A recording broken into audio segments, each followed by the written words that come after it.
स्वागत है बच्चों। आज के इस अध्याय में आप कक्षा 7 बाल महाभारत का पाठ 7 कर्ण के बारे में पढ़ोगे। पांडवों ने पहले कृपाचार्य से और बाद में द्रोणाचार्य से अस्त्र शस्त्र की शिक्षा पाई।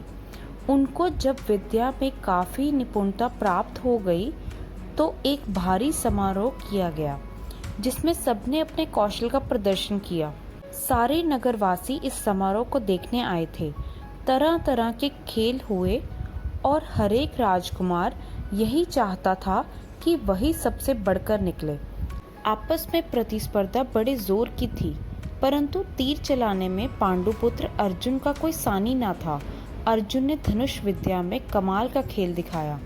उसकी अद्भुत चतुरता को देखकर सभी दर्शक और राजवंश के सभी उपस्थित लोग दंग रह गए। यह देखकर दुर्योधन का मन ईर्ष्या से जलने लगा।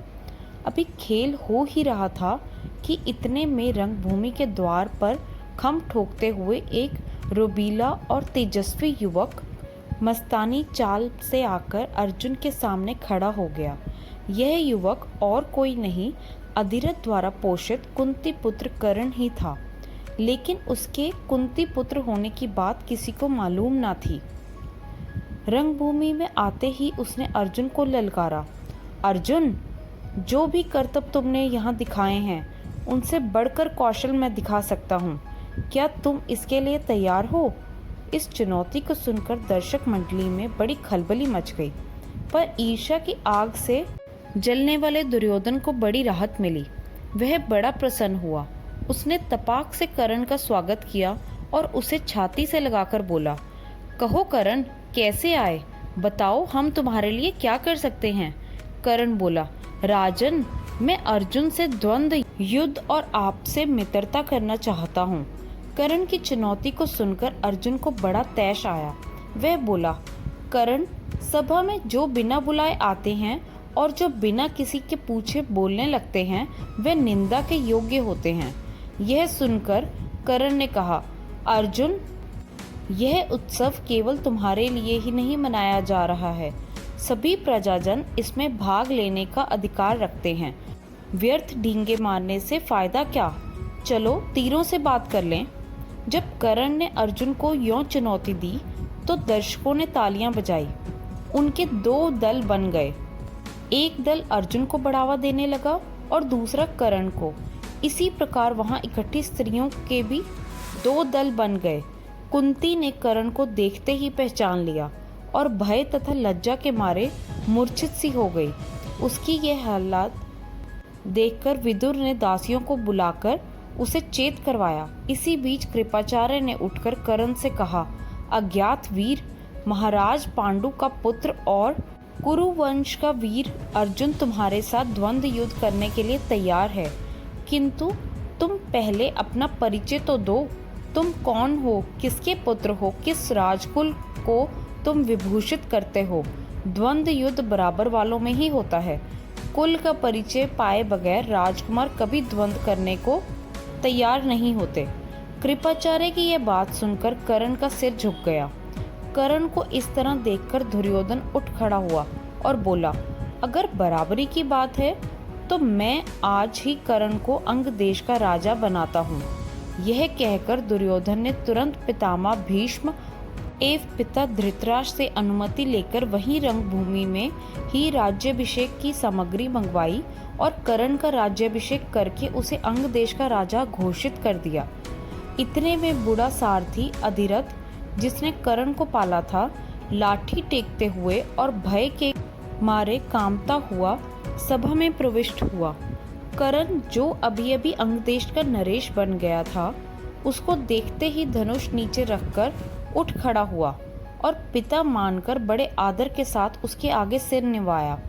बूढ़े ने भी बेटा कहकर उसे गले लगा लिया। यह देखकर भीम खूब कह कहा मारकर हंस पड़ा और बोला, सारथी के बेटे, धनुष छोड़कर हाथ में चाबुक लो। चाबुक, वही तुम्हें शोभा देगा। तुम भला कब से अर्जुन के साथ द्वंद्व युद्ध करने के योग्य हो गए? यह सब देखकर सभा में खलबली मच गई। इस समय सूरज भी डूब रहा था, इस कारण सभा विसर्जित हो गई। मशालों और दीपकों की रोशनी में दर्शक वृंद अपनी अपनी पसंद के अनुसार अर्जुन, कर्ण और दुर्योधन की जय बोलते जाते थे। इस घटना के बहुत समय बाद एक बार इंद्र बूढ़े ब्राह्मण के वेश में अंग नरेश कर्ण के पास आए और उसके जन्म जात कवच और कुंडलों की भिक्षा मांगी। इंद्र को डर था कि भावी युद्ध में कर्ण की शक्ति से अर्जुन पर विपत्ति आ सकती है। इस कारण कर्ण की ताकत कम करने की इच्छा से ही उन्होंने उससे यह भिक्षा मांगी थी।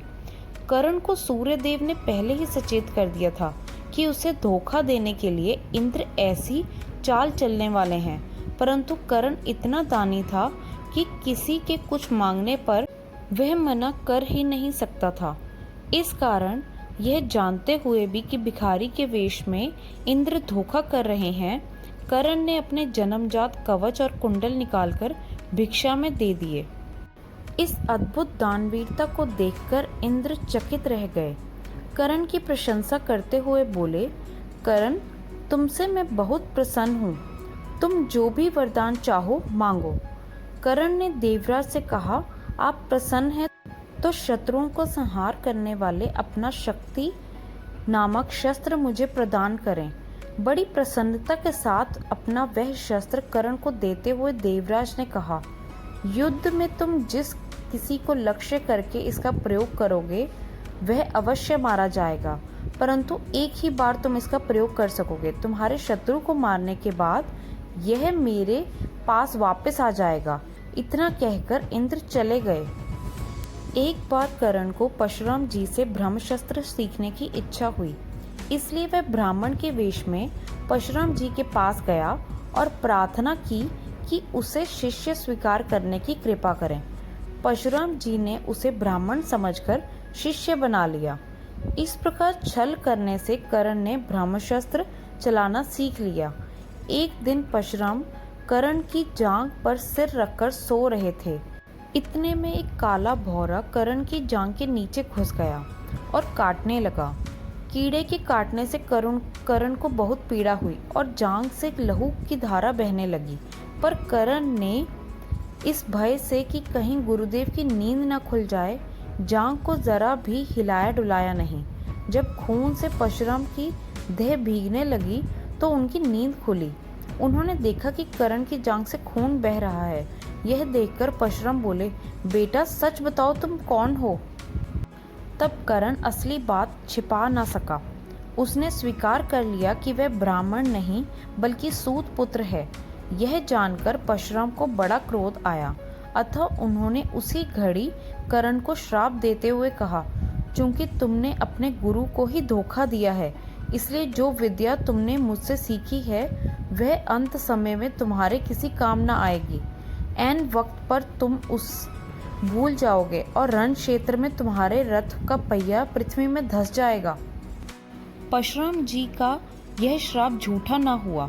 जीवन भर कर्ण को उनकी सिखाई हुई ब्रह्मशस्त्र विद्या याद रही, पर कुरुक्षेत्र के मैदान में अर्जुन से युद्ध करते समय कर्ण को वह याद न रही। दुर्योधन के घनिष्ठ मित्र कर्ण ने अंत समय तक कौरवों का साथ न छोड़ा। कुरुक्षेत्र के युद्ध में भीम तथा आचार्य द्रोण के आहत हो जाने के बाद दुर्योधन ने कर्ण को ही कौरव सेना का सेनापति बनाया था।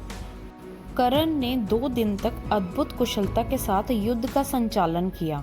आखिर जब शापवश उसके रथ का पहिया जमीन में धंस गया और वह धनुष बाण रखकर जमीन में धंसा हुआ पहिया निकालने का प्रयत्न करने लगा, तभी अर्जुन ने उस महारथी पर प्रहार किया। माता कुंती ने जब यह सुना तो उसके दुख का पार ना रहा। आशा करती हूँ बच्चों आपको महाभारत का आज का अध्याय अच्छा लगा हो। महाभारत के बाकी अध्याय देखने के लिए आप आई बटन पर क्लिक करें और CSE ट्यूटोरियल को सब्सक्राइब करें। वीडियो अच्छी लगी हो तो इसको लाइक करें और अपने दोस्तों के साथ भी शेयर करें। आपके सुझाव आप कमेंट सेक्शन में लिखकर बता सकते हैं। धन्यवाद।